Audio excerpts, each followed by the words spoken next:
Kita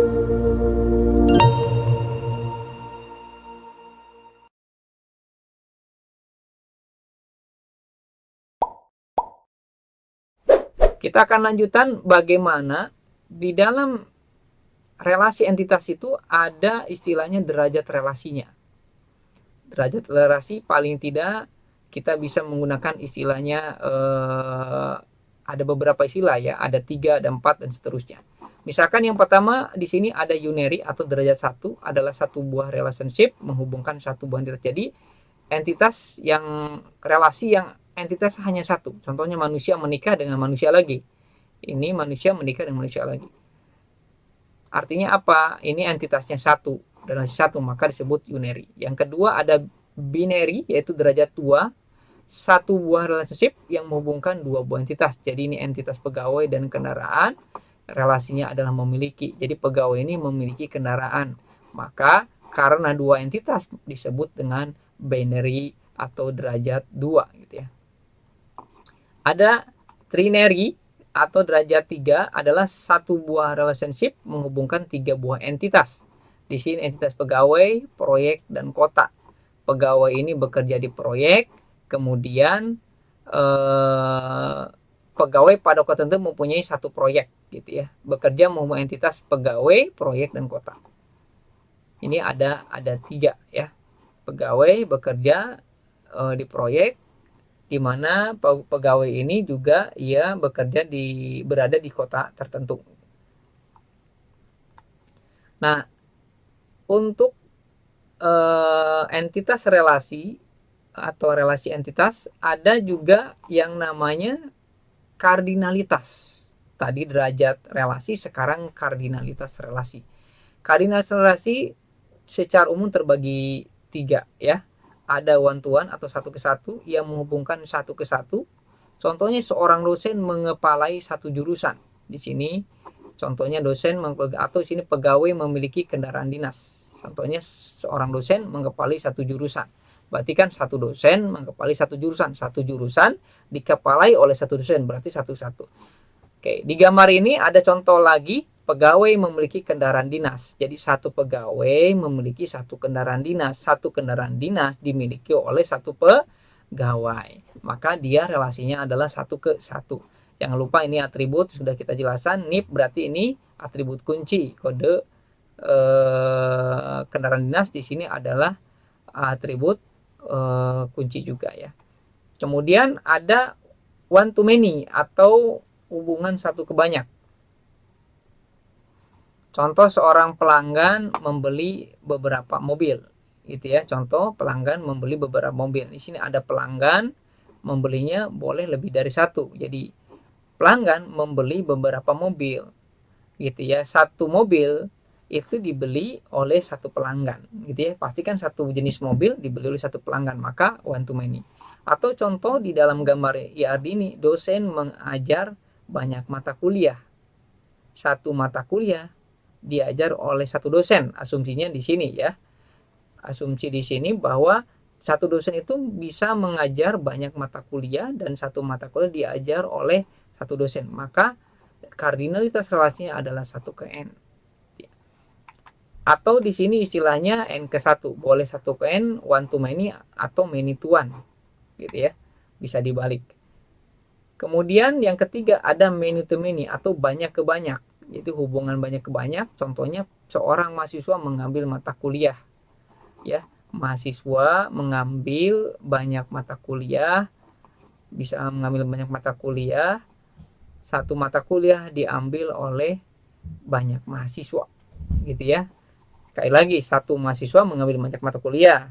Satu mata kuliah bisa diambil banyak mahasiswa, berarti n ke n atau many to many. Di sini bisa kita menggunakan kata kerja lebih lengkap ya, mengambil gitu ya. Di sini juga mengajar gitu ya. Itu lebih bagus, memiliki gitu ya. Lebih bagus ya menggunakan kata kerja secara lengkap. Contoh diagram IR di sini fakultas ya. Ada fakultas, entitasnya ada mahasiswa, ada dosen, mata kuliah. Contohnya di sini kita berangkat dari mahasiswa dulu. Mahasiswa mendaftar kepada fakultas, fakultas memiliki dosen. dosen mengajar mata kuliah diambil oleh mahasiswa. Satu mahasiswa mendaftar di satu fakultas didaftari oleh banyak mahasiswa, berarti 1 KN. Oke. Satu fakultas memiliki banyak dosen, ya. Satu dosen memiliki satu fakultas, berarti one to many, 1 ke n, ya. N di sini many, one to 1. Satu dosen mengajar banyak mata kuliah, satu mata kuliah diajar oleh satu dosen, berarti one to many. Di sini mata kuliah dan mahasiswa. Mahasiswa mengambil banyak mata kuliah, satu mata kuliah diambil oleh banyak mahasiswa, berarti n ke n. Mahasiswa mengambil banyak mata m, satu mata kuliah diambil banyak mahasiswa n, maka m n di sini, ya. Atau pakai kalau nanti kalau kita menggunakan aplikasi IRD Plus, maka ini simbolnya kalau n ke n ada tanda 3 kayak gini. Oke, nanti kita di praktikum akan diperjelas. Oke, ada penambahan, ya, di fitur atau penambahan konsep di dalam IR. Ada, kita bisa menggunakan istilah yang namanya supertype atau subtype, ya. Supertype adalah suatu entitas yang bersifat umum, sedangkan subtype adalah suatu entitas yang merupakan penghususan dari supertype. Contohnya mobil dapat menjadi supertype, sedan, bus dan sebagainya dapat berkedudukan sebagai sub, ya. Dia sedan, bus gitu, ya, dan seterusnya gitu, ya. Itu merupakan misalkan di sini contoh 2 inilah, ya, atau 3 ini, sedan, bus, van, ini 3 ini merupakan subtipe dari mobil gitu, ya. Oke, di sini ada supertype, kemudian ada subtype 1, subtype 2, subtype 3, ya. Ini entitas umum, ini khusus gitu, ya. Ini kalau istilah konsep kita akan jelasan yang namanya generalisasi dan spesialisasi. Ini mirip-mirip gitu, ya. Nah, proses pembuatan hubungan supertype atau subtype ini ada yang namanya generalisasi dan spesialisasi. Apa bedanya? Kalau generalisasi adalah proses perancangan yang bersifat bottom up, jadi dari bawah ke atas. Nah, pembuatan entitas yang bersifat umum dimulai dari tipe-tipe entitas yang bersifat khusus gitu, ya. Sedangkan spesialisasi adalah proses perancangan bersifat top down, pembuatan satu atau beberapa entitas yang bersifat khusus atau subtype dilakukan dari entitas yang bersifat umum terlebih dahulu atau supertype. Ini contohnya. Contoh generalisasi di sini ada generalisasi atau spesialisasi. Biasanya pakai is-e, ya. Ini misalkan S1, E2, E3, ya. Ini bahwa ini umum, supertype, ini subtype. Ini adalah contoh generalisasi. Misalkan di sini misal pegawai, ini pegawai tetap, pegawai honorer. Maka kalau kita berbicara dari bottom up, maka ia adalah generalisasi. Kalau top down, ia adalah spesialisasi, ya. Atau istilahnya di sini menggunakan disjoint generalization. Ilustrasi generalisasi di sini ada mobil. Mobil itu turunannya ada misalkan kalau generalisasi kita misalkan ada hal-hal entitas-entitas yang khusus, ya. Jadi kalau generalisasi kan dimulai dari hal yang detail atau yang khusus, yang yang detail, ya, yang detail terlebih dahulu, nanti ditarik menjadi suatu generalisasi. Contoh di sini ada mobil, truk, ada motor. Maka kalau kita lakukan generalisasi, maka ada kendaraan, ada mobil, ada truk gitu, ya. Kemudian di sini mobil, kemudian di sini truk. Maka ini adalah supertype, di sini ada subtype. Jadi ini konsep generalisasi. Jadi dari khusus ke umum gitu, ya. Jadi generalisasi supertype kendaraan entitas motor tidak muncul secara eksplisit. Ini kemudian. Oke, kita lanjutkan nanti dari dari gambar ini aja, ya. Dari gambar ini bisa melihat dari khusus ke umum, maka disebut generalisasi.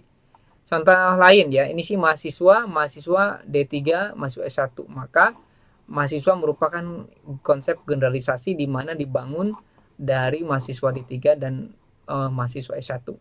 Kemudian contoh lain dari spesialisasi.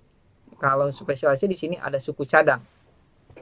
Ya, ada suku cadang. Nah, ini kan umum. dari umum nanti ke khusus. Kalau generalisasi dari khusus ke umum, kalau spesialisasi dari umum ke khusus. Dari suku cadang ini coba kita turunkan menjadi khusus. Ada suku cadang buatan sendiri, ada suku cadang dibeli. Maka suku cadang sendiri dan beli dan di sini ada merupakan bagian daripada suku cadang. Maka pembagian ini disebut spesialisasi. Contoh lain spesialisasi ada dosen. Dosen umum. Ternyata dosen itu ada dosen tetap, ada dosen tidak tetap. Maka dari umum ke khusus ini itu disebut spesialisasi.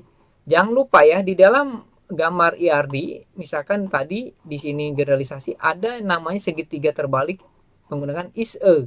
Begitupun dengan spesialisasi kita menggunakan simbol is-e gitu ya. Nanti ini entitas kotak, ini juga entitas karena ini khusus merupakan bagian daripada dosen, maka kita menggunakan penghubung di sini konektornya dan di sini ada tanda segitiga terbalik ya, dan dikasih nama is-e yang merupakan karena ini dari umum khusus ke umum, dari umum ke khusus ya, dari umum ke khusus, maka ini disebut spesialisasi. Baik, itu tentang generalisasi dan spesialisasi.